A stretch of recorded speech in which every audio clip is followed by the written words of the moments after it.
안녕하세요. 이명기 목사입니다. 오늘은 이사야 12장 묵상입니다. 이사야의 첫 단어는 이스라엘 백성에게 초점을 맞추어 그들의 죄에 대한 심판의 경고와 심판 이후 구원의 약속을 다룹니다. 12장은 첫 단원을 매듭 짓는 장입니다. 바로 앞 11장은 메시아의 통치에 대한 예고와 함께 구원의 약속을 제시했고 12장은 구원받는 공동체가 부를 감사 찬송을 제시하므로 구원이 확실함을 보증합니다. 그날은 앞장에서 제시한 메시아의 우주적인 통치의 날, 혹은 온 세상에 흩어졌던 하나님의 백성이 모이는 구원의 날임을 가리킵니다. 하나님은 당신의 백성들의 범죄로 인하여 진노하셨습니다. 하나님의 징계는 백성을 죄에서 돌이키기 위한 방편입니다.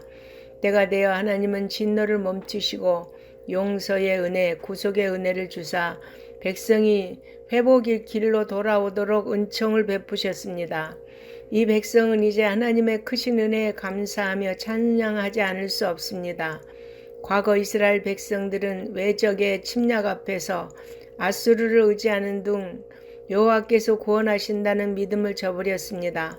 그러나 기나긴 포로 생활을 거쳐 하나님을 통해 극적인 구원의 체험을 하게 된 이 신앙 공동체는 이 세상의 그 어느 것도 그들의 구원이 되지 못함을 절감하게 될 것입니다.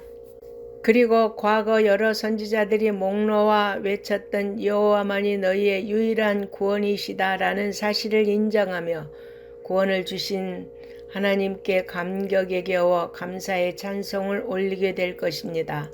이제 회복된 남은 자들이 여호와의 구원의 은혜에서 비롯되는 풍성함과 생명으로 인하여 큰 기쁨을 누릴 것을 예언합니다.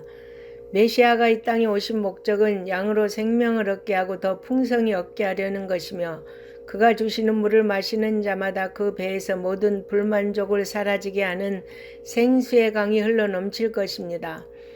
본절은 회복된 자들이 영적 생명과 풍성함까지 누리며 기쁨으로 이를 노래할 것임을 예언하고 있는 것입니다. 또 회복된 이스라엘 공동체가 거룩하신 여호와께서 그들을 구원하셨다는 사실을 굳게 확신하는 가운데 그것을 만민에게 전하는 증인들이 되어야 한다고 촉구하는 것입니다. 그들이 만민 가운데 나가 그것을 알리지 않는 이상 여호와의 능력과 행적을 이방이 알기는 어려울 것이기 때문입니다. 여호와는 인간이 헤아릴 수조차 없을 정도로 높으신 분입니다. 그러나 우상을 숭배하는 이방 족속들은 이러한 사실을 알 길이 없습니다. 그러므로 이제 메시아가 통치하는 왕국이 도래하면 그의 백성들은 모든 이방 사람들에게 여호와의 높으신 이름을 증거하여 그 사실을 대대로 기억하게 해야 할 의무가 있습니다. 또 백성의 찬송의 이유는 앞에서 언급한 하나님의 구원 사건을 말합니다. 애굽에서 이스라엘을 구원하셨고 아수리의 손에서도 건져냈으며 바벨론 포로에서도 구출하셨습니다. 이스라엘 백성들의 배반과 불순종에도 불구하고 하나님은 그들과 맺으신 언약을 지키시기 위하여 그들에게 구원을 베푸신 것입니다. 그러므로 구원받은 공동체는 비로소 하나님께 지음받은 본분대로 찬송을 하나님께 돌리게 될 것입니다. 하나님이 행하신 일에 대한 감격은 단지 구원의 공동체 안에서 찬송하는 데 그치지 않고 세상으로 나아가 그가 행하신 아름다운 일을 알게 하는 것으로 확장되어야 합니다.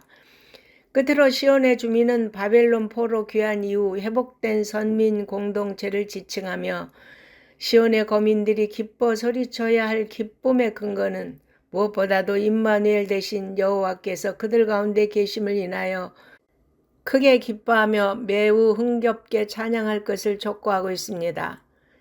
여러분, 영원토록 우리 가운데 계신 구원자 하나님을 소리 높여 찬양하기를 바랍니다. 아멘.